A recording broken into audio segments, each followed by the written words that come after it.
একদিন স্কুল থেকে বাসায় এসে দেখি আমার মা আমার পছন্দের শাক রান্না করেনি। আমি খুব কান্নাকাটি করেছি। তখন আমার মা আমাকে বলতো আমি নাকি গরু ছাগল, আমাকে মাঠে বেঁধে রাখা উচিত। আসসালামু আলাইকুম আমার সুইট আপুরা, সুইট ভাইয়ারা, আশা করছি আল্লাহর অশেষ রহমতে ভালো আছেন।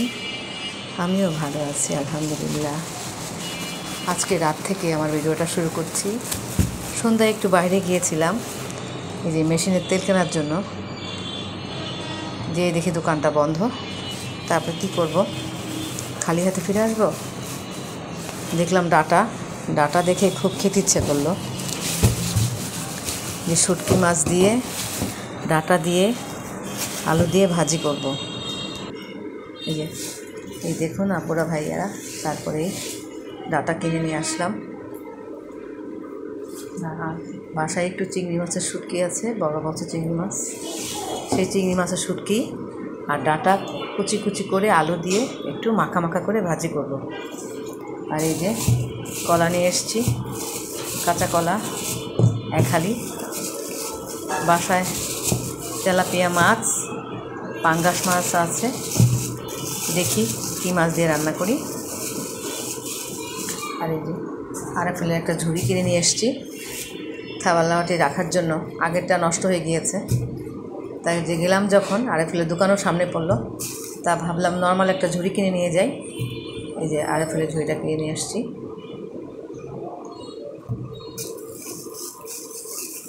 যারা আমার ভিডিওটা দেখতে শুরু করেছেন, এখনও লাইক করেননি, শেয়ার করেননি, সাবস্ক্রাইব করেননি, প্লিজ আপুরা ভাইয়ারা আমার এই ভিডিওতে একটু লাইক করেন, শেয়ার করেন, সাবস্ক্রাইব করেন। আর কমেন্টসের মাধ্যমে আমার ভুল ত্রুটিগুলো আমাকে ধরিয়ে দিন।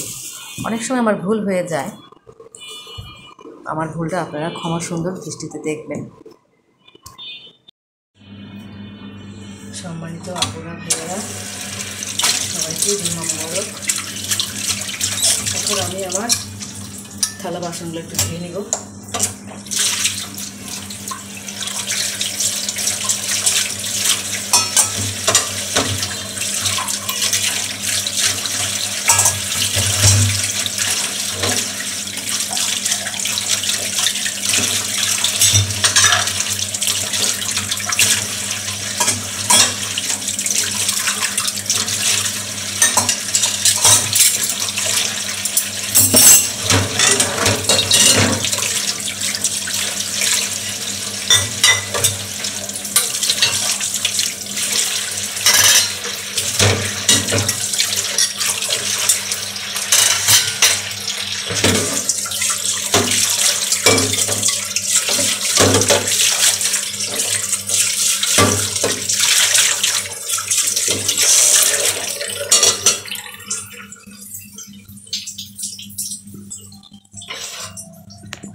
এখন সিঙ্কটা একটু ধুয়ে নিব। থালা বাটি ধোয়া শেষ।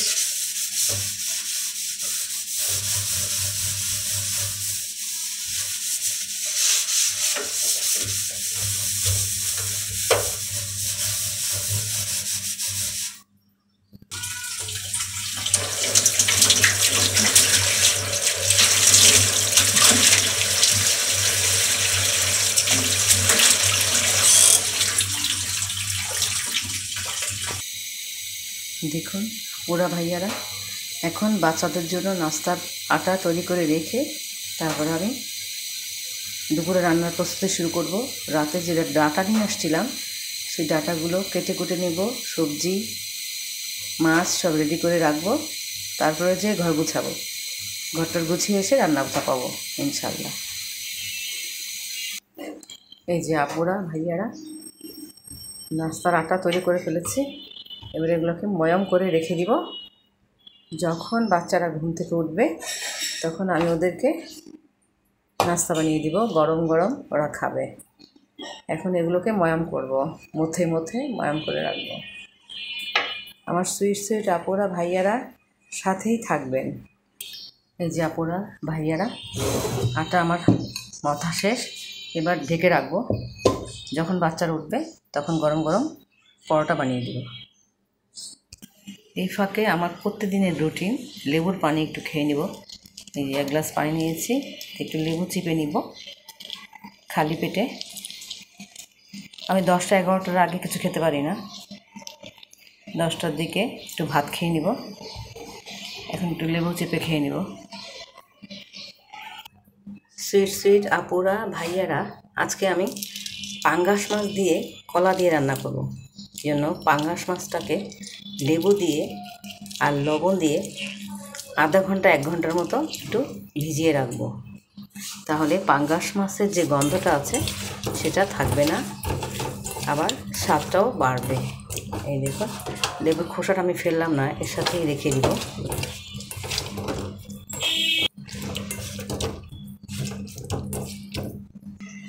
এই যে সম্মানিত আপুরা ভাইয়ারা, আমি এখন সবজিগুলো কেটে নিব। যেহেতু ডাটা কুচায় রান্না করব, সেজন্য একটু কুচি কুচি করে নিতে সময় লাগবে। তাই যে ডাটার শাক পলিথিনে রেখে দিয়েছি, কালকে ইনশাল্লাহ পাটায় বেটে ভর্তা করব।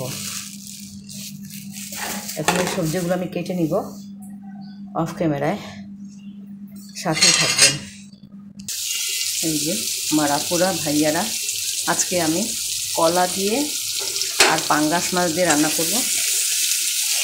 মাছগুলো ভেজে নিয়েছি, এই যে ভেজে নিয়েছি। এখন কলাটা ভেজে নিব, এই জন্য একটু কলা দিয়ে একটু হলুদের গুঁড়ো দিয়ে দিব, একটু লবণ দিয়ে দিব। এবার ভালো মতো এটাকে ভেজে নিব। এই যে আপুরা ভাইয়ারা, আমার কলাটা ভাজা হয়ে গেছে। এবার আমি তরকারিটা চাপিয়ে দিব। মশলা দিয়েছি, 4টা নিয়েছি গোলমরিচ, একটু জিরা, রসুন, পেঁয়াজ, সামান্য একটু আদা বেটে এই যে পেস্ট করে তরকারি বসাচ্ছি। এই যে আপুরা ভাইয়ারা, চিংড়ি মাছের শুটকি দিয়ে এই যে ডাটা ভাজি করব, আলু আর ডাটা মানে মাখা মাখা ভাজি করব। ডাটা কাটতে গিয়ে পিঠে ব্যথা হয়ে গেছে, একটু মাখা মাখা আজকে ভাজি করব শুটকি দিয়ে, চিংড়ি মাছের শুটকি দিয়ে। এই যে শুটকিটা একটু তেলের মধ্যে ভেজে নিচ্ছি, ভেজে তারপরে মশলা দিব। এই যে সম্মানিত আপুরা ভাইয়ারা, আমার রান্না করা শেষ। কলা, কাঁচা কলা, টমেটো আর পাঙ্গাস মাছ দিয়ে ঝোল ঝোল সবজি, মাছ রান্না, আর চিংড়ি মাছের শুটকি দিয়ে আলু আর ডাটা দিয়ে ভাজি, মাখা মাখা ভাজি। আমার আপুদের ভাইয়াদের কাছে আমার রিকোয়েস্ট, প্লিজ আপনারা আমাকে বেশি বেশি সাপোর্ট করবেন আর আমার ভুল ত্রুটিগুলি কমেন্টসের মাধ্যমে জানিয়ে দিবেন। আজকে এই পর্যন্তই। আল্লাহ হাফেজ। আসসালামু আলাইকুম ওয়া রাহমাতুল্লাহ।